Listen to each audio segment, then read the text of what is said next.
दोस्तों, कई बार भारतीय लोगों के परिवारों में जमीन जायदाद संपत्ति बंटवारे को लेकर लड़ाई झगड़े देखने को मिलते हैं और ये मामले कोर्ट कचहरी तक पहुंच जाते हैं। कई बार भाइयों के बीच जो संपत्ति का बंटवारा होता है और पुराने समय में अक्सर ये जो समझौते होते थे ये सामान्य फैमिली एग्रीमेंट पर होते थे, उन्हें रजिस्टर्ड नहीं करवाया जाता था। तो आज के जमाने में क्या कि भाई भाई पर केस कर देता है या परिजन ही खुद एक दूसरे के खिलाफ कोर्ट में मुकदमा दर्ज करा देते हैं संपत्ति को वापस हड़पने के लिए। राइट, तो ऐसे ही एक केस की सुनवाई करते हुए देश के सर्वोच्च न्यायालय सुप्रीम कोर्ट ने एक बड़ा फैसला सुनाया और कहा कि बगैर रजिस्ट्री के भी मान्य होगा समझौता। पारिवारिक संपत्ति बंटवारे प्रदेश के सर्वोच्च न्यायालय सुप्रीम कोर्ट की तरफ से ये अहम फैसला सुनाया गया। आइए मैं आपको बताता हूँ कि पूरा केस क्या था और क्या सिनेरियो बना जिस पर सुप्रीम कोर्ट ने ये अहम फैसला सुनाया। कहा कि बिना रजिस्ट्री वाला पारिवारिक समझौता बंटवारा साबित करने के लिए मान्य है। इसके अलावा मकान मालिक किराएदार को लेकर भी सुप्रीम कोर्ट की तरफ से एक बड़ा फैसला सुनाया गया। लेंट रीड साइन करने के बाद मकान मालिक के मालिकाना हक को लेकर ये सुप्रीम कोर्ट का फैसला। तो आइए आज के इस वीडियो में सर्वोच्च न्यायालय की तरफ से हाल ही के दो बड़े महत्वपूर्ण फैसलों पर नजर डालते हैं। जमीन जायदाद संपत्ति बंटवारे प्लॉट मकान प्रॉपर्टी वगैरह को लेकर ये काफी महत्वपूर्ण फैसले हैं। तो चलिए देखते हैं। मामला था दोस्तों 1972 के पारिवारिक समझौते का, जब अपीलकर्ता के पक्ष में यह दस्तावेज होने के बावजूद निचली अदालतों ने दो भाइयों के पंजीकृत त्याग पत्रों और 1972 के पारिवारिक समझौते को नजरअंदाज कर दिया था। मतलब दो भाइयों के बीच जमीन प्रॉपर्टी वगैरह को लेकर समझौता तो हो गया था, लेकिन उसकी रजिस्ट्री नहीं करवाई थी। बिना रजिस्ट्री वाला पारिवारिक समझौता था। तो सुप्रीम कोर्ट ने कहा कि यह समझौता भी दोनों भाइयों के बीच जमीन जायदाद का बंटवारा साबित करने के लिए पूरी तरह से मान्य होगा। कोर्ट ने कहा कि अपंजीकृत पारिवारिक समझौता टाइटल स्थापित नहीं कर सकता है। मतलब ऐसा नहीं कि ये समझौता किसी काम का नहीं है, लेकिन ये एक महत्वपूर्ण साक्ष्य महत्वपूर्ण सबूत के रूप में मान्य होगा। तो सुप्रीम कोर्ट के जस्टिस विक्रम नाथ, जस्टिस संदीप मेहता और जस्टिस एन.वी. अंजानिया की बेंच ने इस मामले पर महत्वपूर्ण फैसला सुनाते हुए कर्नाटक हाई कोर्ट और ट्रायल कोर्ट के फैसलों को भी निरस्त कर दिया, क्योंकि निचली अदालतों ने इस मुद्दे पर गलत फैसला सुनाया।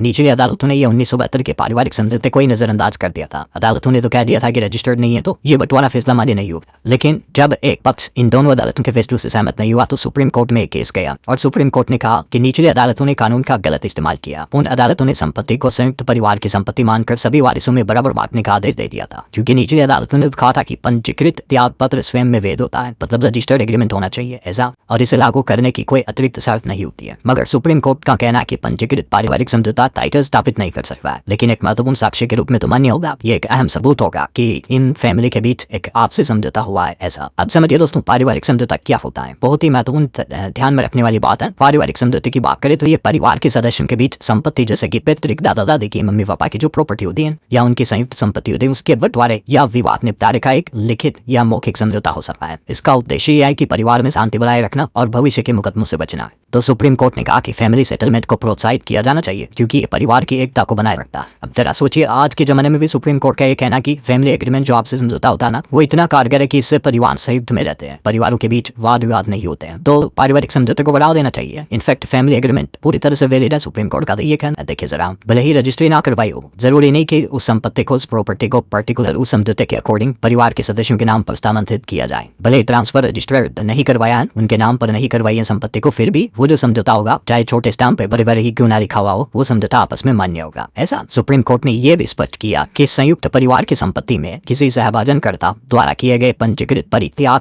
विलेख, यानी जो रजिस्टर्ड रिलिंक्वेस्टमेंट डीड जो होती है, जिसके तहत कोई परिवार का भाई, जैसे दो भाइयों के बीच समझौता हुआ, वो अपनी संपत्ति का हिस्सा छोड़ देता है तो तुरंत प्रभाव से लागू हो जाता है, भले ही उसे आगे लागू करने की कोई प्रक्रिया न की गई हो। और सुप्रीम कोर्ट का यह भी कहना कि हिंदू कानून के तहत संयुक्त परिवार की स्थिति समाप्त करने के लिए केवल एक स्पष्ट और निर्विवाद घोषणा ही पर्याप्त होती है, चाहे वह लिखित हो या चाहे मौखिक ही क्यों ना हो। ऐसे लिखित घोषणा को इस उद्देश्य के लिए स्वीकार किया जा सकता है कि उससे परिवार से अलग होने और बाद की संपत्ति के कब्जे की प्रकृति सिद्ध हो सके। तो यहाँ तक कि जो मौखिक फैमिली एग्रीमेंट समझौता होता है ना, वो भी वैलिड होता है, लेकिन मौखिक का तो क्योंकि कोई सबूत नहीं हो सकता है, सामने वाला आदमी झूठ भी बोल जाए, दो भाइयों में से एक भाई झूठ बोल जाए, तो इसलिए जो लिखित एग्रीमेंट होता है वो पूरी तरह से वैलिड है, पूरी तरह से मान्य है। सुप्रीम कोर्ट का इस फैसले के पीछे महत्वपूर्ण उद्देश्य यही है और सुप्रीम कोर्ट ने इस फैसले के साथ ही देश भर की अदालतों को भी यह निर्देश दिया कि ऐसे केस पर आगे फैमिली एग्रीमेंट को पूरा ध्यान में रखा जाए और उसके बाद ही निचली अदालतें अपने फैसले सुनाए ऐसा। चलिए अब देखते हैं जो मकान मालिक किराएदार को लेकर सुप्रीम कोर्ट ने फैसला सुनाया। इसमें सुप्रीम कोर्ट का कहना है कि किसी भी स्थिति में मालिकाना हक पर सवाल नहीं उठा सकता है किराएदार। अगर किराएदार और मकान मालिक के बीच रेंट डीड साइन हो चुका है तो फिर किसी भी हालत में किराएदार मकान मालिक की संपत्ति पर अपना खुद का हक नहीं जमा सकता है।